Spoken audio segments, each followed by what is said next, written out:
welcome back to Zevolution. Just a reminder that if folks want to sign up, they should do so. I don't think we have anybody signed up for next week, so we may end up canceling that, but I'll let you know. Does anybody have anything else they want to mention before we get started? Well, then I think we can go ahead with our presentation. I think you have sharing capabilities, but let me know if you don't. Thank you. I'll share my screen.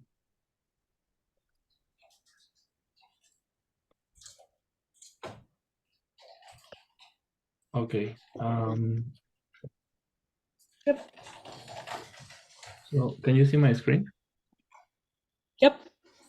Okay. Well, there you go. Thank you everyone for being here and for this space to talk about maize evolution.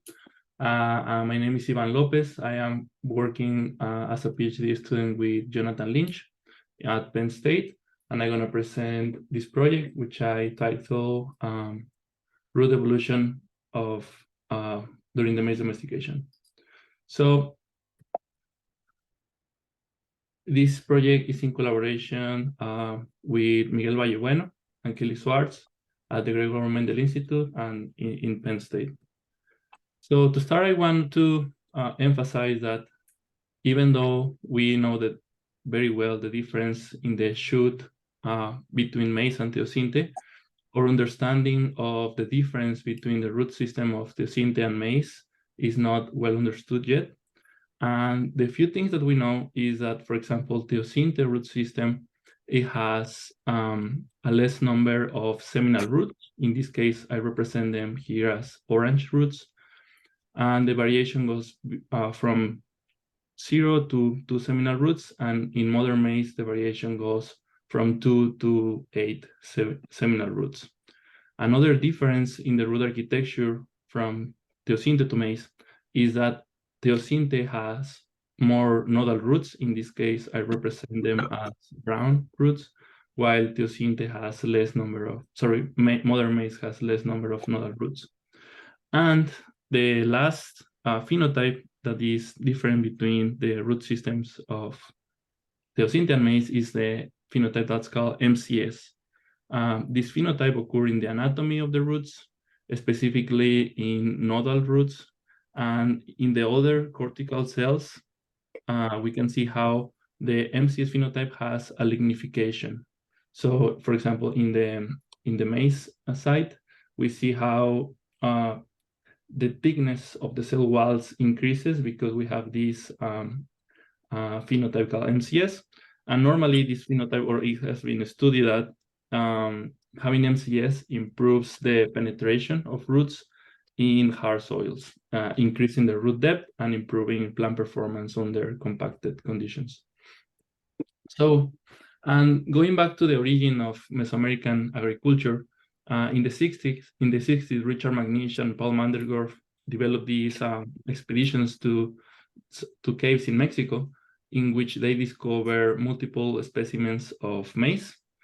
In this case, Tehuacan Valley is located in the south, center west of Mexico. East of Mexico.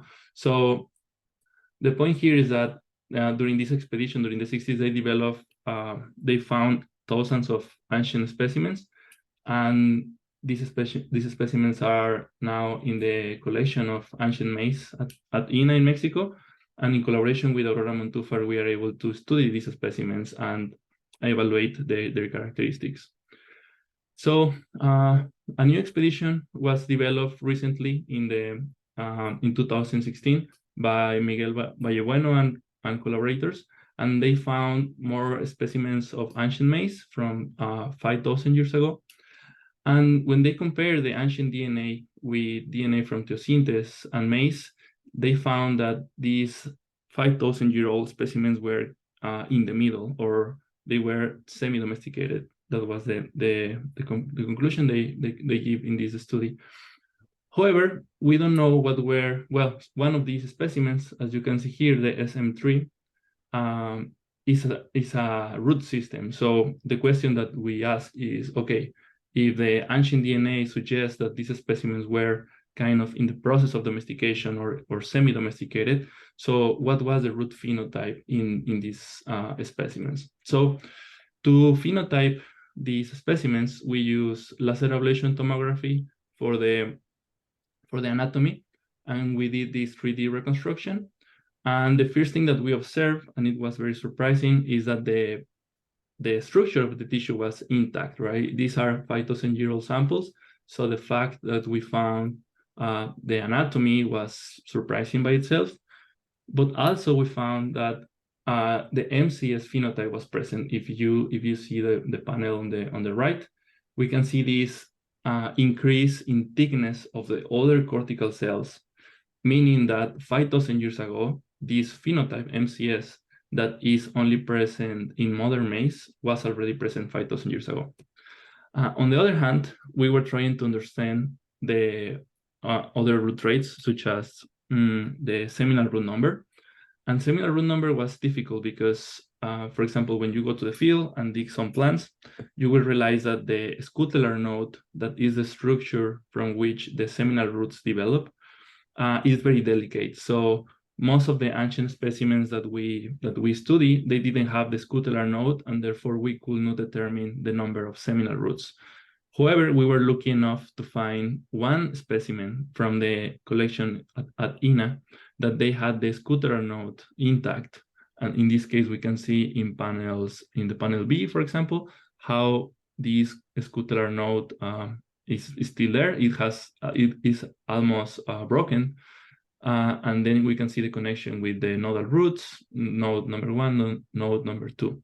So at first glance, we didn't observe any seminal roots, but in order to be really sure, well, normally when a seminal root develops, it creates a connection between the stele, which is the central cylinder of the root that has the xylem vessel and the phloem and all these tissues. So when a seminal root develops, it makes a connection between the stele and the other corticals or the cortex. So in order to find out if it was no seminal roots at all, we did a 3D reconstruction of this scutellar node that I am showing here in the right. And we didn't see any connection between the central cylinder or the stele and the cortex. So we were really sure that the number of seminal roots was 0, meaning that in terms of seminal roots, the root system from 5,000 years ago were more similar than Teosinte rather than maize. So this is an interesting finding, because if we come back to the main question, what was the root phenotype 5,000 years ago? Then we know that 5,000 years ago we had MCS already. I didn't show this before, but the number of nodal roots was low as modern maize. So we also had a low number of nodal roots, and we didn't have seminal roots yet. So we published these findings in this article. But the question remains of, okay, we know that MCS was present and seminal root was not present yet, but what was the environmental conditions in which these phenotypes evolve, or why MCS was fixed first and not seminal root number? It was something related with environment, or maybe something related with the management. So in order to ask this question, in order to answer these questions, we can use the tools we have at the lab, which is this functional structural model, which its name is OpenSimRoot. And as you can see in this animation in the right, here I designed the root system from the specimen SM11 that I'm showing in the left. And we can evaluate how the root system grows in a particular environment. Here I'm not showing the soil, but we can also simulate what are the soil conditions and evaluate different root systems to see what is the performance. So basically, we can bring back to life these ancient roots and evaluate how they perform. So coming back to the question is, okay, these are representations that I made in OpenSimRoot of the root systems from the past. For example, the 10,000-year-old phenotype represents the wild ancestor, in this case, Teosinte. Also, I simulated the phenotype of 5,000 years ago and the modern phenotype of today. And in the y-axis, we can see the depth. So in the phenotype from Teosinte, in this case, the one from 10,000 years ago, one thing that we can see is that we don't have MCS. And therefore, as I said at the beginning, MCS is a phenotype that increases the root depth. So you can see here that the root depth of Teosinte is not as great as modern maize because it doesn't have MCS. Also, we don't see a high number of seminal roots. In this case, the seminal roots are in color red. So we see only one seminal root in this phenotype. And then when we switch to the phenotype of 5,000 years ago, we see that still we don't have seminal roots. We just have one red root, but we see that the depth is bigger, right? So this means that the MCS is acting and the deeper is bigger. And then we have the modern phenotype that has seminal roots and has a greater depth. So one fact here that I didn't mention, and I want to bring your attention, is the importance of the seed weight for the development of seminal roots. So in this case, we know that the seed weight for Teosinte is around 50 milligrams, and for modern varieties is around 300 milligrams. And we are not sure what was the seed weight of the ancient phenotypes or the phenotypes from 5,000 years ago. And this is important because, for example, in this study, they show that the amount of carbohydrates in the seeds will determine how many seminal roots we can produce, because seminal roots are produced in early stages of development of the plant. So in early stages of development, the plant relies completely in the carbohydrates of the seed. And when the plant develops leaves and then start making photosynthesis, then the carbon is coming now from photosynthesis. But at the beginning, most of the carbon is coming from the seeds. So the seed weight or the amount of carbon in the seed will determine how many roots we can produce. For example, here, Teosinte, that has around 50 milligrams of seed weight, can produce up to 2 seminal roots. And in this case, maize, or with seed carbohydrates around 100 milligrams, you can produce up to 8 seminal roots. So in order to know what was the seed weight of the ancient specimens, we are collaborating with Rui Sowers and Sergio and Miguel Vallebueno. And what we did is to build a multiple regression model that was able to predict what will be the seed weight based on the gloom size. So in this case, we use the magic population that was developed in Rui Sowers' lab. And with the magic population, we measure the seed weight in one hand, and we measure the gloom dimension in terms of the length and the width of the gloom. So these are the predictions. For example, this is the test data set, and we were able to predict the seed weight with an error of 0.02 grams, which was fairly reliable, I would say. And then we have this information of the ancient cups, and we can measure the gloom size, we can measure the gloom width and gloom length, and therefore we were able to predict what will be the seed weight for these ancient specimens. So we found something interesting here, contrary to what we expect. For example, we were expecting that the older samples will have a smaller seed weight, and the newer samples will have bigger seed weight, but we found the opposite. And this is interesting because it's related with the yield components of the cups. For example, what we found is that if we come back to this picture, for example, the oldest samples in the top, they tend to have smaller cups, but the seeds were fairly bigger. And then the newer cups, they have bigger cups with more seeds, but the seeds were a little bit smaller.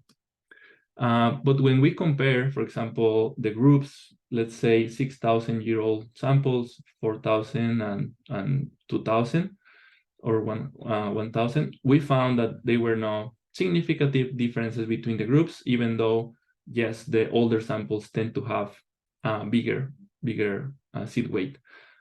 However, when we compare against maize, we see that all the ancient samples resemble more than maize rather than teosinte. This means that the seed weight was big 6,000 years ago, or was as big as maize 6,000 years ago. So we continue doing our simulations based on this. And now we're gonna talk about a little bit on the environment. So it's interesting that if we think in the last 20,000 years, it was a huge switch from the ice age into the modern environments, in which the temperature increased significantly. Also, we see several events of drought, and in general, an increase in precipitation. And we also see a huge increase in carbon dioxide concentration. And all these environmental conditions will be considered in the simulations of the environments that we're going to simulate. So in this case, these are the open SimRoot environmental parameters that we use. For example, we have precipitation, we have carbon dioxide concentration, and we have temperature, and we see how the precipitation increase. And there is another important factor here, because there is archaeological evidence that in the Tehuacan Valley 6,000 years ago, the communities living there start developing irrigation systems. So this irrigation system started between 8,000 to 6,000 years ago, and they reached its maximum of 400 kilometers square area of irrigation by 4,000 years ago. So we represented this as an increase in precipitation in the simulations to simulate the enough water, or the availability of water. And we also simulated a future scenario, which is the last scenario, which is 2100, or 75 years from now. So considering the environmental factors and the phenotypic factors, we did the simulations, and we first wanted to know what were the changes in the soil environments. So here I am showing the hydraulic head, which is a measurement of pressure of water. In this case, we see how when irrigation system started 6,000 years ago, we have a higher amount of water. But then we see also how this relates with the nitrogen concentration. For example, before the irrigation systems emerged, most of the nitrogen was distributed in the shallower part of the soil. But after the irrigation systems start, now we have, first of all, less mineralization, less organic matter, which translate into less nitrogen, and also nitrogen available deeper in the soil because of the leaching due to the irrigation. And then we have the modern environment, in which we also have less mineralization, less organic matter, but we have higher amounts of nitrogen because of the fertilization, but the nitrogen is also deep because of irrigation. And then in the future environment, we are predicting less irrigation due to the future droughts. And we also see an accumulation of nitrogen in the top because of the lack of water. And then the penetration resistance, like how much penetration resistance the plants experience. In these scenarios, we can see that whenever we have droughts, for example, in 16,000 years ago or 12,000 years ago, we have significantly more penetration resistance. And whenever irrigation emerge, then we have less penetration resistance because of the higher amount of water. And then in future environments, we have higher penetration resistance. So now, in order to build a model on how these traits were fixed, we are proposing different scenarios. For example, here I am showing how the simulated teosinte looks like whenever you simulate the teosinte across all these environments. And then here I am showing one scenario in which we are assuming that nodal roots is the less nodal root number was fixed around 8,000 years ago. Then MCS was fixed by 6,000 years ago, and then seminal root number was fixed by 4,000 years ago. So we can see how, first of all, that Teosinte in older times, it performs better, and then in newer times, it performs a little bit worse. But the scenario A, in which these phenotypes were selected, it produces way more biomass compared with Teosinte. This is the scenario A. But for example, if we consider the scenario B, in which MCS was fixed first, and nodal root number, and then the less nodal roots were fixed later, we see that this scenario is not possible at all. And this is because MCS implies, as I said before, MCS lignifies the tissues, right, and increases penetration. So this increasing lignification implies a cost for the construction of the tissue. So if you remember the environment plots that I showed before, in this year or in this age, we also have low carbon dioxide concentration. So just to summarize this, MCS implies higher carbon cost, and when it grows in a low carbon dioxide environment, then the benefit that can give due to the deeper roots is not enough. And then, well, in general, these scenario plants perform worse than Teosinte because of the high cost of MCS. However, let's say that we combine low nodal roots and MCS at 8,000 years ago, and then seminal roots later. So in this scenario, then MCS becomes affordable because now we have less number of nodal roots. So in this case, even though MCS can be costly, if you decrease the number of nodal roots, then it's affordable. I hope this makes sense. I will be open to questions later. But in general, this scenario had the highest performance, which is the most parsimonious. And then we have a last scenario in which nodal root number and MCS was fixed by 6,000 years ago, and then seminal root number by 4,000 years ago. And in this scenario, we can see how the performance is slightly better than Teosinte, which also could be possible, but is the less parsimonious explanation. So going further with this, now we're gonna look at we're gonna choose one of these scenarios. In this case, we're gonna choose the most parsimonious one, which is the scenario C, and then we're gonna keep doing our analysis with this C scenario, okay? So now when we look at the performance again of Teosinte, this is the same plot that I showed before, but now we can see how the root system looks like. In this case, we see the first thing that we see is that we don't have a lot of seminal roots. That's one thing. And the other thing that we can see is that the depth of the root length of the roots is accumulated in the shallower part and not much in the deeper part. And then when we see the performance of maize, we see that we have more seminal roots in general. And here we see a pattern of temporal adaptation, I will call it that way.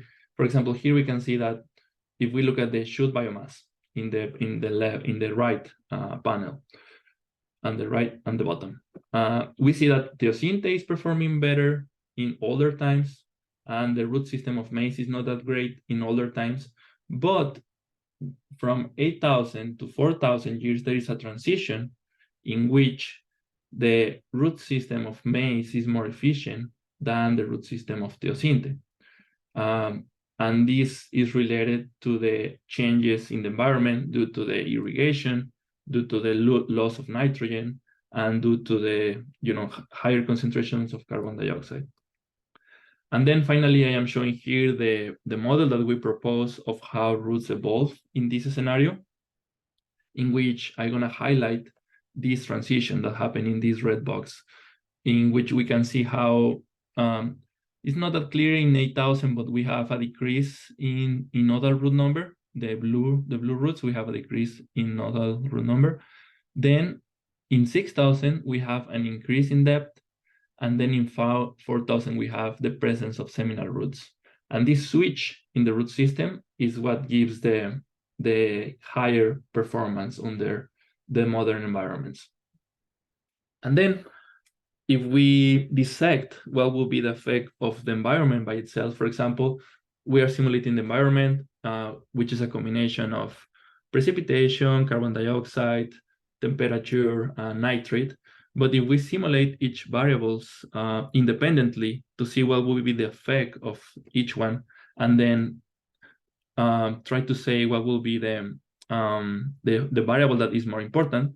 So we can see here that nitrate is the variable that is affecting the most the difference between maize and teosinte.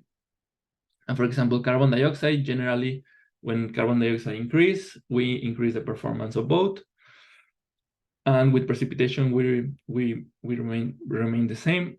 And with temperature, we remain the same. So and now if we do the same for the phenotypes, in this case, I'm also considering a combination of phenotypes, right?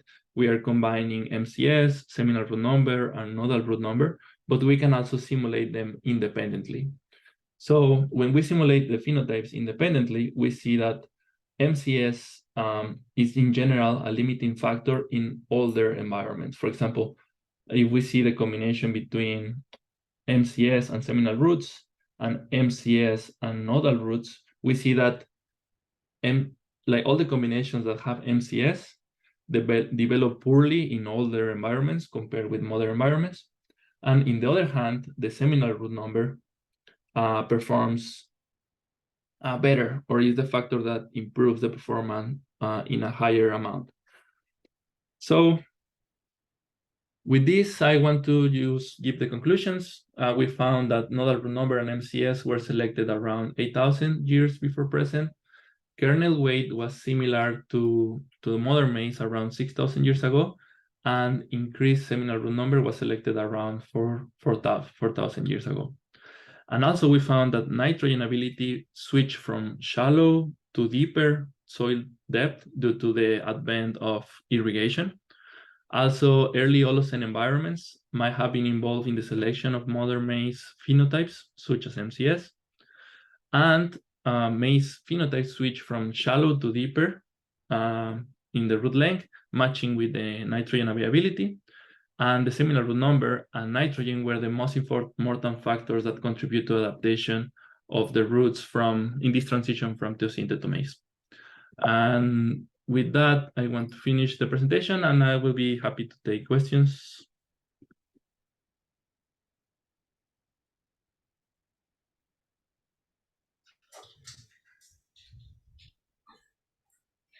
Very cool. Jeff, did you want to start with your question? Yeah, that's very neat. And I am embarrassed to say I haven't spent as much time as I clearly should have thinking about root phenotypes. I may have gotten confused at some point between there, but you show this nice transition where maize root phenotype becomes beneficial.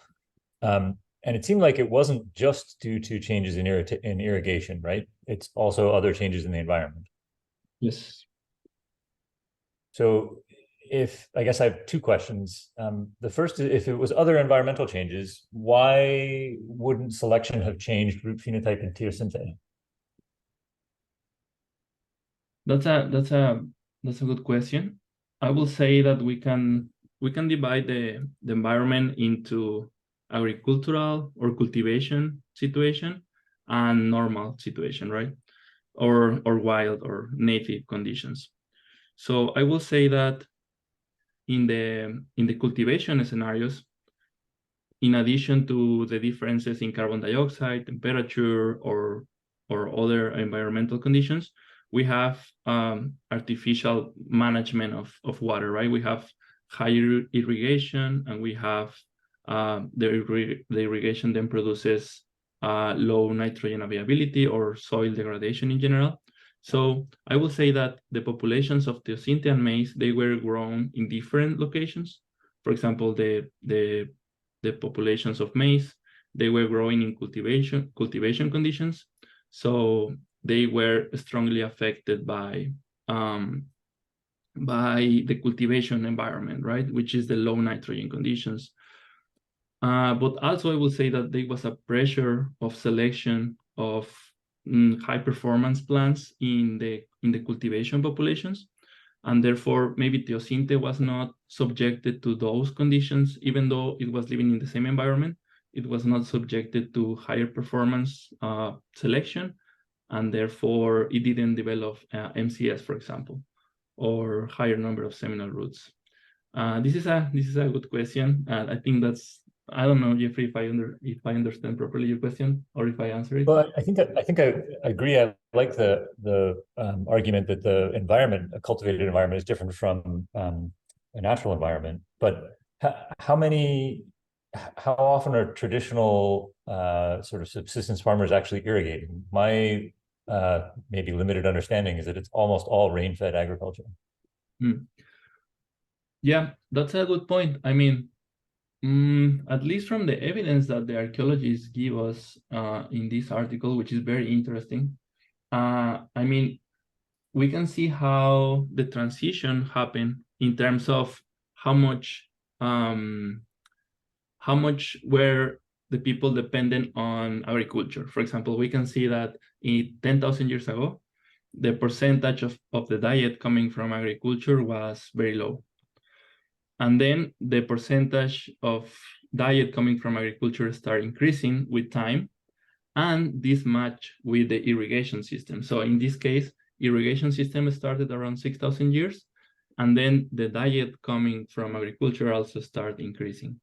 So I will argue, even though maybe, even though these times most of the agriculture in native populations is from irrigation, in the Tehuacan Valley particularly, they had very complex irrigation systems, and they were able, this is a semi-arid area, and even though they were able to grow avocados or zapotes or all these, tropical plants that you cannot grow in arid conditions unless you have water.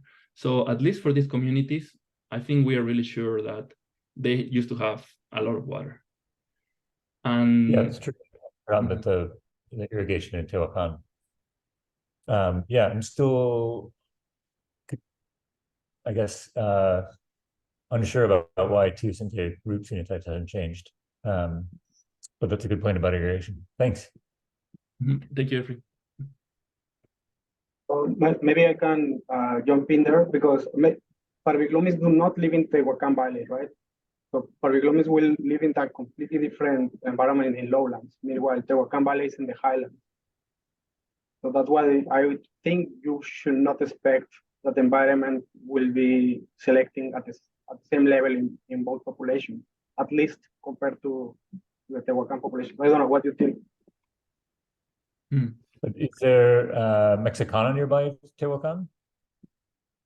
Yes, but they are different populations, right?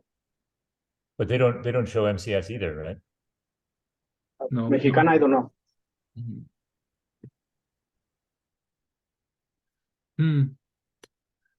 Yeah. Do we know if Mexicana has MCS?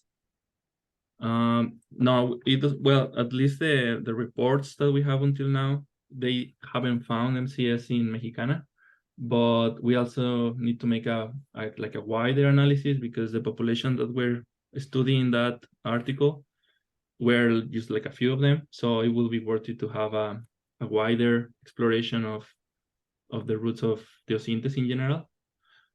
But yeah, I mean, one of the or the other reason I think the root system of teosinte didn't change is because the populations of teosinte were not subjected to an artificial selection. And I think if maize populations were subjected to this constant pressure for bigger seeds or specific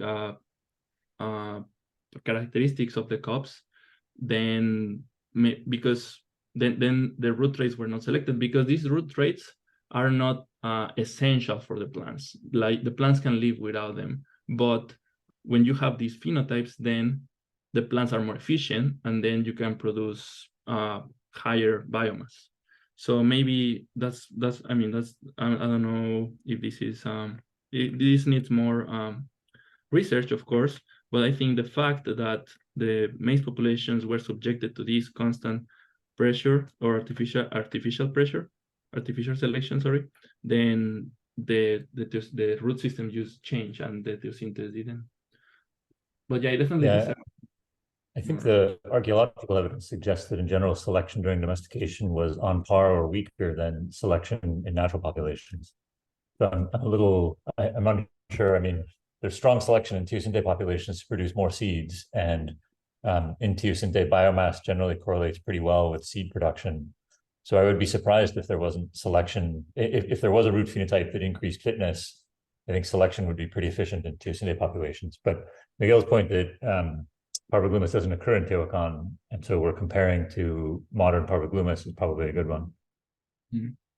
Okay. Yeah, we definitely need to explore the teosinte populations better, the Parviglumis and Mexicana and the others.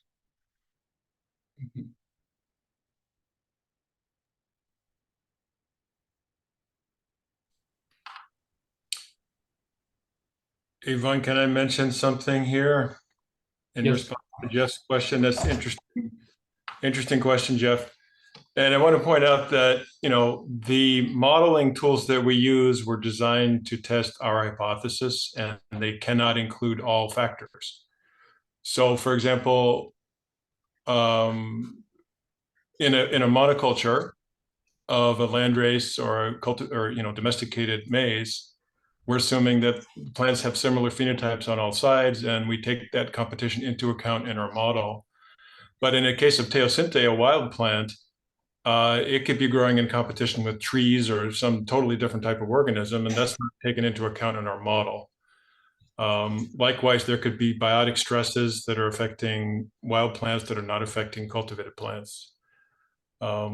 So, and also I want to point out that we parameterize these models on the basis of extent teosinte phenotypes.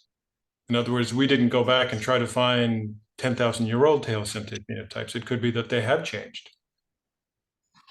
So I just want to mention those things. Thanks. Yeah, that's a good point, that you're essentially modeling an agricultural environment.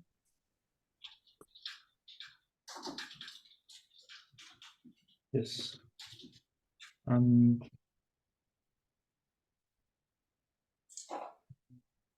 Yeah, it will be worth it to have, for example, simulations combined with other plants. For example, the other factor is that they were growing squashes, beans, and other plants in polyculture. So we don't know how these phenotypes will be performing in polyculture, for example, interacting with roots from squash or from bean.